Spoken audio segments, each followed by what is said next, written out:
ভুট্টা বা মকই কিন্তু সবাই চেনেন মেবাইরা আজকে কিন্তু মুই এককালে এক্সের একটা ভালো ভিডিও করে লই আইছি কিন্তু আমরা ঢাকার ভাষায় কিন্তু এরারে কালে ভুট্টা কয় কিন্তু মগো বরিশালের ভাষায় কিন্তু এক্সের মকই কি মরা চিনতে মকই কিন্তু আপনারা খুঁড়ে খুঁড়েও বাজ্যে খাইতে পারেন কিন্তু এখানে দেখবেন যে আস্তা কাঁচা মকই কিন্তু এই পুরে কিন্তু খাওয়া এক ঐতিহ্যবাহী খাবার কিন্তু মগো বরিশাল অঞ্চলে যে মকই যাই হোক মকই খাইলে যে উপকারটা হয় আমরা অবিশ্বাস করতে পারবেন না চোখে যাগো সমস্যা আছে চোখে যারা কম দেন সামনে কিছু দেখেন না ওই আপনাকে ওই গার্লফ্রেন্ড লইয়ে যখন আটতে যান কিন্তু গার্লফ্রেন্ডের চৌদা সামনে দেখতে পারেন না বই করতে গেলেও কিন্তু অক্ষর ছোট ছোট দেন হেরা কিন্তু এই একশন মকই খাইবেন বাজ্যে বাজ্যা এগো কিন্তু চোখ সমস্যা দূর হইতে পারবে চোখ কিন্তু একটা বড় বড় একটা অক্ষর দেখবেন এবং সামনে যত মানুষ আছে সেগুলো কিন্তু বড় বড় দেখবেন আর একটা মেবাই রোগ প্রতিরোধ করতে পারে এরা যাগো ফ্যাটে সমস্যা আছে বাথরুমে গেলে কিন্তু ফ্যাটে সমস্যা বাজে এমনি খাইতে গেলে কিন্তু এদিক ওদিক দিয়ে সমস্যা বাজে এরা কিন্তু মকই খাইতে পারে না একদম পেটের সমস্যা কিন্তু আপনাকে দূরেই যেতে পারে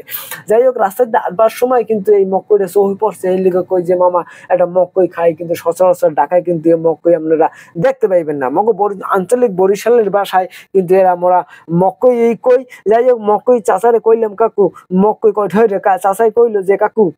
মকই কিন্তু মগো 30টা দাম একটু কম মকই আপনারা খাইলে খাইতে পারেন যাই হোক চাচারে খুব ভালো লাগছে কিনলে চাচাই কিন্তু ওই বরিশালে মানুষ মকই বিক্রি করে যাই হোক কইলাম যে চাচা একটা মকই দেন খাই একটা স্বাদ মিটাই চাচা অনেকক্ষণ বইয়ে কিন্তু ওয়েটিং করে কিন্তু এই মকই পাইলাম সচরাচর এই মকই যে আছে এটা ভুট্টার কেনা বেচা যা আমরা বরিশালের ভাষায় মানে আঞ্চলিক ভাষায় অন্য ভাষায় যারা বলে যে ভুট্টা আমরা বইয়ের ভাষায় কিন্তু ভুট্টা আসলে ভুট্টা খাইলে কিন্তু সেই সুস্বাদু নয় কিন্তু যথেষ্ট পুষ্টিগুণ আছে কিন্তু এর ভিতরে আসলে যারা যারা ভুট্টা কাঁচা খাইবেন বা বাইজে খাইবেন কিন্তু বেশি সুস্বাদু আপনারা পাইবেন না কিন্তু অতিরিক্ত পরিমাণ কিন্তু আপনি পুষ্টিগুণ কিন্তু এই ভুট্টায় আছে যাই হোক আপনারা যারা ভুট্টা খাইতে চান বা খাইবেন এরা কিন্তু এরকম যারা ব্যানগাড়িতে আছেন এরকম যদি ব্যানগাড়িতে আপনারা দেখতে পান এরা কিন্তু অবশ্যই এই ভুট্টা খাইবেন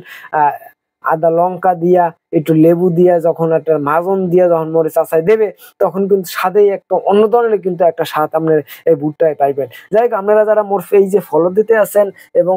দেখতে আছেন এই ভিডিওটা হেরে একটু লাইক কমেন্টস করে যাইবেন এবং একটু শেয়ার করে যাইবেন আর মোর ভিডিওটা কেমন হেরে কিন্তু একটা কমেন্টস করে যাইবেন।